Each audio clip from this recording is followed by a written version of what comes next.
আসসালামু আলাইকুম। আজকের ভিডিওটা মূলত হলো খামারে কি পরিমাণে বাচ্চা আছে তা আমি আপনাদেরকে দেখাবো। এই যে খামারে আসলাম, দেখেন মাশাআল্লাহ।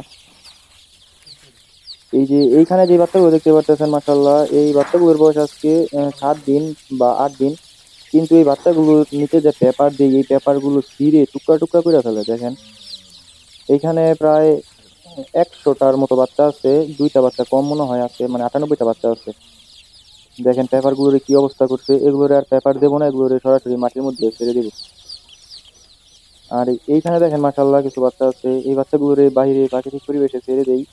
কারণ খামারের ভিতরে জায়গা হইতেছে না পর্যাপ্ত পরিমাণে, এই কারণে বাচ্চাগুলোরে বাইরে ছাড়তে হইতেছে আর কি। মানে দরজা খোলা থাকে, বাচ্চাগুলো এমনি বাইরে বের হয়ে যায়। এইখানে যে বাচ্চাগুলো আছে, এই যে এইখানে যে বাচ্চাগুলো আছে মাশাআল্লাহ, এইখানেও দেখেন একদম পুরো ঘরটা ভরে গেছে। এই একটা ঘরের মধ্যে 15 ফিট বাই 20 ফিট ঘরের মধ্যে প্রায় 400 বাচ্চা আছে দেশি মুরগির। এই ঘরটার মধ্যে শুধু ছোট বড় মিলাইয়া যে এইখানেও 100-র উপরে বাচ্চা আছে। দেখেন এই বাচ্চাগুলোরে এইখান থেকে সরাই ফেলতে হইব, কারণ অনেক কাটাকাটি হয়ে গেছে। ওই সামনে একটা ঘর আছে আমার। এই বাচ্চাগুলোরে রাতে এইখান থেকে ওইখানে নিয়ে যাব, পরে ওইখান থেকে প্রাকৃতিক পরিবেশে ছেড়ে দেবো, পরে কিছুদিন পরে বাইরে মানে বাজারে নিয়ে পরে বিক্রি করে দিব। আর এই বাচ্চাগুলোর এখন খাবার দেই, দেখি খাবার শেষ হয়ে গেছে।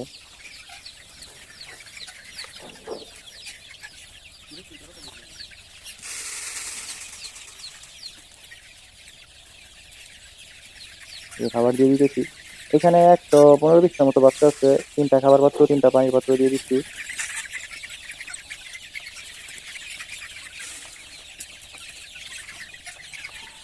এগুলোর খাবার দেওয়া কমপ্লিট।